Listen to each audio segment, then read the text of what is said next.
시청자 여러분 안녕하십니까? 오충환입니다. 지난주에 우리는 하나님 앞에서 하나님의 눈에 부유한 사람이 무엇인지 얘기했습니다.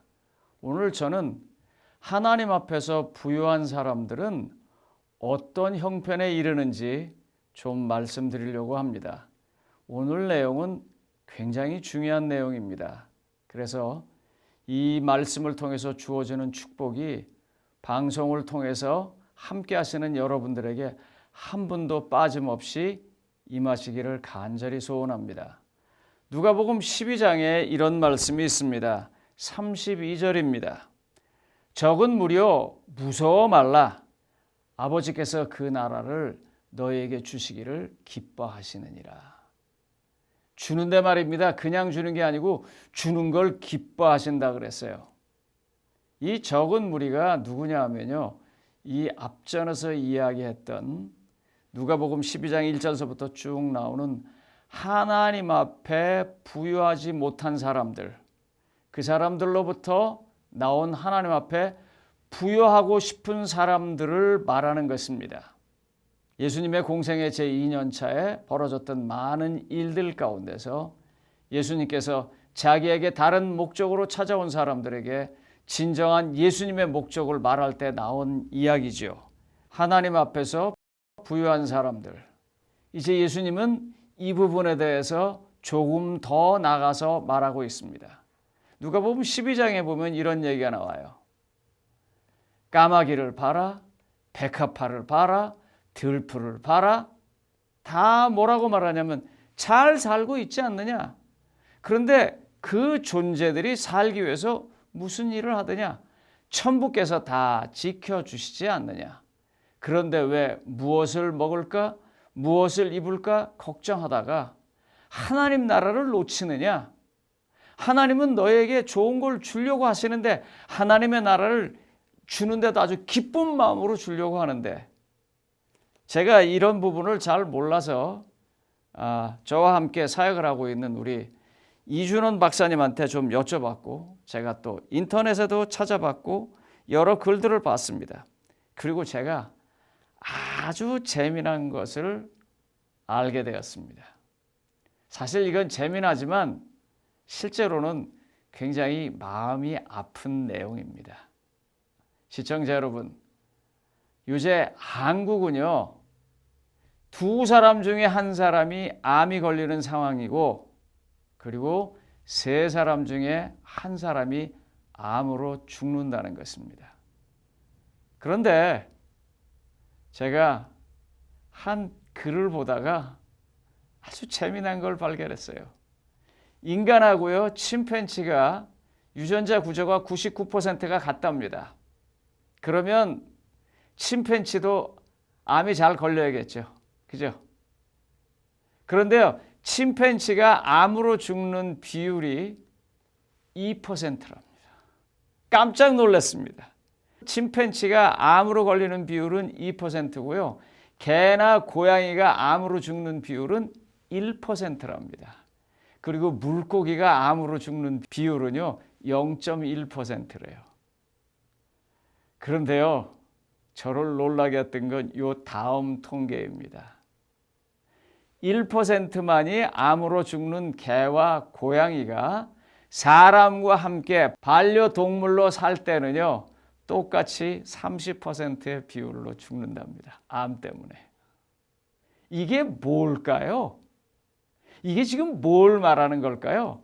누가복음 12장이 말하는 걸 그대로 얘기하는 거예요. 뭐냐면 잘 살아보겠다고 노력하고 뭔가 더 얻어야 잘 될 것 같다고 노력하는 그 삶 때문에 지금 생각지도 않은 게 온다는 것입니다.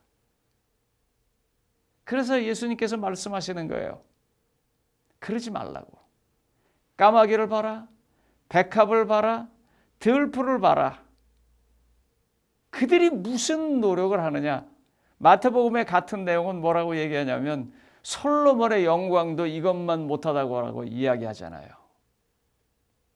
하나님께서 준비하신 것, 하나님 안에서 부여한 것, 그것으로 문제가 해결되는 것이지 그것 아닌 것은 아니라는 것입니다.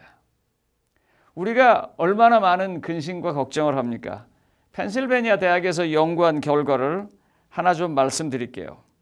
펜실베니아 대학에서 연구한 결과인데요.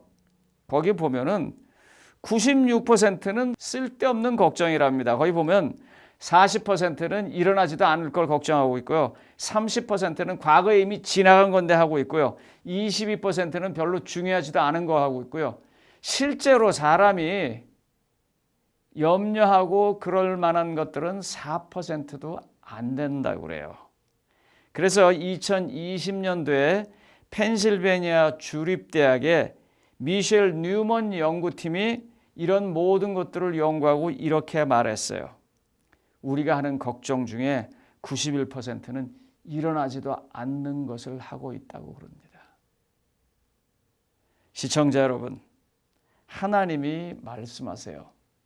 제발 부탁이니까 두려워하지 말라고요. 비록 이 땅에서 우리가 똑같이 문제를 겪고 삽니다.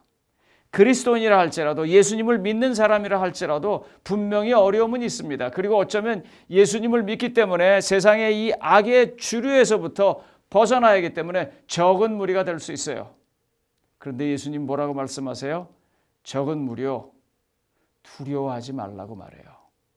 하나님께서 준비하신 나라를 너에게 주시기를 기뻐한다고 말해요. 기쁨으로 다가오는 그분이요, 아무 준비 없이 우리 보고 그러겠어요? 하나님은 자기 아들 예수 그리스도를 십자가에 달려 돌아가시게 함으로 근본적인 죄의 문제를 해결하셨습니다. 그리고 하나님은요, 지금 일상의 우리의 삶에서 한 분 한 분에게 필요한 모든 것들을 공급하시면서 살고 있습니다. 하나님은요, 그래서 우리가 사는 것을 알기 원하는 것이고요. 부유한 사람들은요, 바로 이와 같이 하나님께서 주시는 그 하늘나라 때문에 삶이 부유해지는 것입니다. 제가 최근에 있었던 제 지인의 경험을 여러분들에게 좀 말씀드릴게요. 대학생입니다. 제가 아는 분의 딸입니다. 외국에서 유학을 하고 있었어요. 유학 생활도 힘들고 외국 생활도 힘들고 그러던 어느 날 학교를 끝나고 하는데 비가 억수같이 쏟아졌습니다. 우산이 없었어요. 그래서 그 학생이 안 그래도 하나님께 대한 여러 가지 의문도 있고 신앙이 흔들릴 때라서 원망을 하면서 그랬어요. 하나님 기도하면 다 들어주신다면서요. 하나님 제가 기도하니까요, 이 비 좀 그치게 해주세요. 그 학생이 그렇게 말을 했어요. 그렇게 기도를 했답니다. 저한테 직접 얘기한 거예요, 그 학생이요. 눈을 감고 하나님 비 좀 그치게 해주세요. 그러고 눈을 뜨니까 비가 더 오더래요. 더 세게 와서 그 학생이 그래요. 그러면 그렇지. 내가 무슨 기도를 한다고 뭐가 들어져? 무슨 비가 그쳐? 그런데 갑자기 비가 안 오더래요. 깜짝 놀라서 보니까 누가 커다란 우산을 와서 이렇게 씌워주더래요.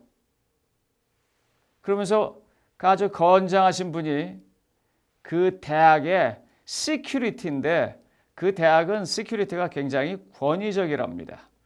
절대로 그런 일이 없대요. 그런데 자기 오피스에서 우산을 들고 나와가지고 비 맞는 이 아이를 씌워주면서 학생 지금 저 차 타는 데까지 가려고 그러지 내가 태워줄게 가자고.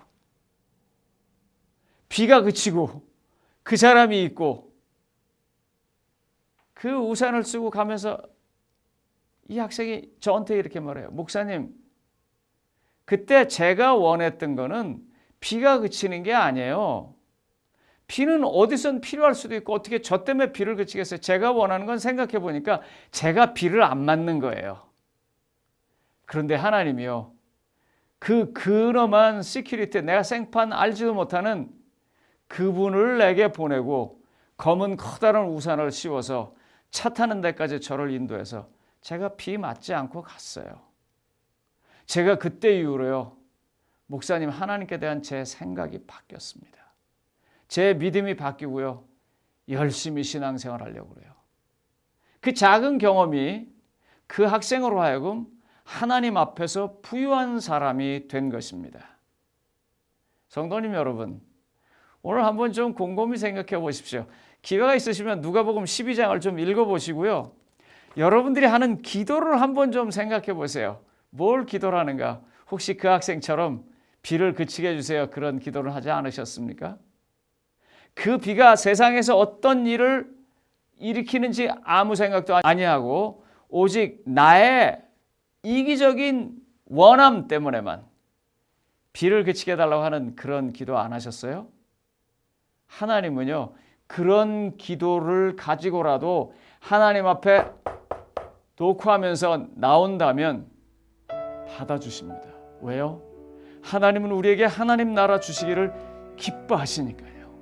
하나님 나라에 우리가 들어오기를 기뻐하시니까요. 하나님 나라에서 우리가 살기를 기뻐하시니까요. 이게 복음입니다. 이게 하나님께서 우리에게 주시고 싶은 메시지예요. 시청자 여러분, 성도님 여러분, 하나님께서요, 이 세상에 일어나지도 않을 일, 일어난다고 해도 우리가 해결할 수도 없는 일, 아니면 다 지나간 일, 그런 것들로 근심하는 삶에서부터 돌아서서 까마귀를 보고 백합화를 보고 들풀을 보는 것처럼 우리 주변에서 일어나는 수많은 하나님의 돌보심의 손들을 보면서 하나님 나라에 가까이 가기를 원하십니다.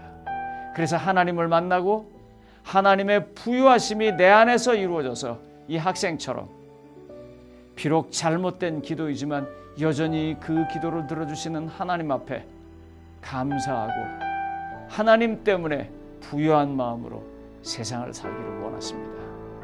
성도님 여러분, 시청자 여러분, 그 하나님이 지금도 손 내밀고 계십니다. 그 손을 붙잡지 않으시겠습니까? 그분과 함께 하늘나라 가는 여정이 안전하고 기쁘고 행복하기를 바라면서 말씀을 마치겠습니다. 감사합니다.